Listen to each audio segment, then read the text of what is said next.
Pack. Buy your tickets now.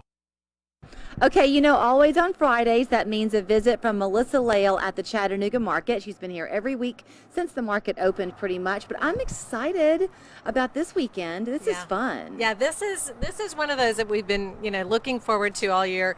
It's our first kind of larger festival, really, and of course we're all outside, so it's very safe, but it's a way to eat your way around all of the market and then some. So it's the Street Food Festival, and we'll have a couple dozen at least food trucks lined up on Reggie White Boulevard, so you could get your breakfast, lunch, dinner. You start at 11, go all the way to 4. And you can feel like you traveled the world when you step over here. This is Dusty Concannon, and the name of the food truck is Asarum, right? Correct. So first of all, welcome on the show. Thank you. Thanks for having me. I love that you're going to educate us a little bit, because I had ignorantly said, does Asarum mean something? Yes, but I wasn't prepared for the answer you gave. Right, so it's basically a genus of the wild ginger plant, which I use ginger in a lot of recipes, and I just wanted something kind of sleek and something that represented me and my cooking. So I'm interested in the ginger component, because if you read anything about ways to live a healthier life, very often ginger is included in that. Absolutely, yes, it is. It is very much a health benefit for sure. So your slug line is a taste of the world. Yes. On this shelf, we've got Korea. Yeah, Korean, Cuban, Mexican, and Thailand. Okay, now on the Thailand one, I'm going to begin with that. Sure. Because you were sharing with me this is a vegetarian dish. It is. And you have several on your menu. Yes, I usually have around 40 to 50% vegetarian options, which I think is important. Diets these days are a little bit different than they used to be, and to have something for everybody is important. So here's what's fun, and no doubt you've had a chance at some point to go and sample the food at a food truck, and you probably walk away thinking, gosh, that was as good, if not better, of any restaurant I've been in, right? Yeah, I've been saying this for a few months now. We think of food trucks as pizza, hot dogs, a burger perhaps, and of course we love some loopies anytime we can get it. But it is a huge step up. I mean, he is a trained chef. This is a chef-driven concept, and many of the food trucks are now. Yeah, so I don't want to dig into his food yet.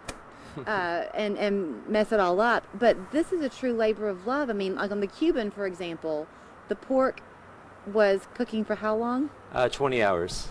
I usually leave it overnight, so it definitely has some time to grow some love. Okay, sure. So kind of show off a little bit for me. This one here that's from South Korea, what is this? So this is the beef bulgogi on brioche is what I call it on the menu, and it is overnight marinated Korean beef with a spicy mayo and pickled red cabbage and daikon radish microgreens that are local. So you're getting those at the market? At the Chattanooga Market, yes. Okay, it looks lovely. Then this is your Cuban. It is. And you said you don't mess with the traditional Cuban. You don't mess with the classic with a Cuban. It's kind of meant to be a simple thing. It's a labor sandwich. In Cuba, it's supposed to be just exactly what it is. So it has 20-hour cooked pork with ham and Swiss and mustard and pickles. Now, the bread on a Cuban is significant, right? It is. It's usually a sweeter baguette that's usually pretty hard to find unless you're down in Miami or somewhere closer. But I just use a regular baguette and just use a panini press here on the truck. But you just want a soft bread that can break down really easily. All right. So. Now, this happens to be Melissa's favorite. My go-to. Okay, what is this? That is Carnitas Tacos. It's also 20-hour slow-cooked pork with pickled peaches, cilantro, and diced yellow onions. So you were sharing with Melissa, y'all were talking, that the peaches and the pork go very well. So this is kind of an in-season Yeah, it's an in-season offering. dish, yeah, and that's why I chose to go with the double pork options right now, because peaches have been in season, and I wanted to find a way to utilize that. Is that one of the challenges, but also the fun for you as a chef? It is. Things do change, and the menu does change, and especially with a taste around the world concept, I have things that do stay on the menu, but I have menu items that I rotate through because there's so many options around the world to try different things. All right, take us to Thailand now. Okay, so that is a Thai peanut tofu that has the pickled red cabbage, daikon microgreens, and amaranth microgreens on naan. And tell me again, if you haven't already, why is it that you enjoy using ginger besides the health benefit? It just has like a sharp freshness to it. I feel like that it offers in dishes. Like it stands out. It makes things bold in my eyes. You know I love you, but do you ever go home at the end of a market and think, gosh, I'm so inadequate? Yes. I mean, this is talent. It actually makes me think, why cook myself? I can just come and eat and take home. Hey, you're welcome anytime, you know. Yeah, we have the benefit of standing here and smelling this. It's fabulous. Well, it's funny. I was talking to another guest, and I will not say which one, when Dusty pulled up and he began to kind of get the grill fired up or whatever, and the food was kind of cooking, and I could see the guest go and turn his or her, I won't say, head, because it did smell so very good. So I'm sure when you magnify this by how many, 20? I don't know the exact number, but a couple dozen at least. And the awe of seeing them lined up down the street.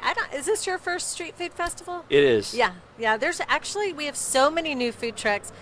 You know, COVID did a bit of a number on that in many areas of business. So a lot of them have either gone on to something else or reinvented themselves, or it gave opportunity for new ideas. So skip breakfast. Yes, because there's a donut vendor.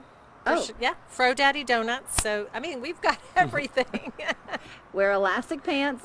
Yes. And come to the market 11 to 4. Make sure you pay a visit by Dusty's truck. It's called Asarum. Great to see you. Yeah, nice to see you too. Thank you for having me.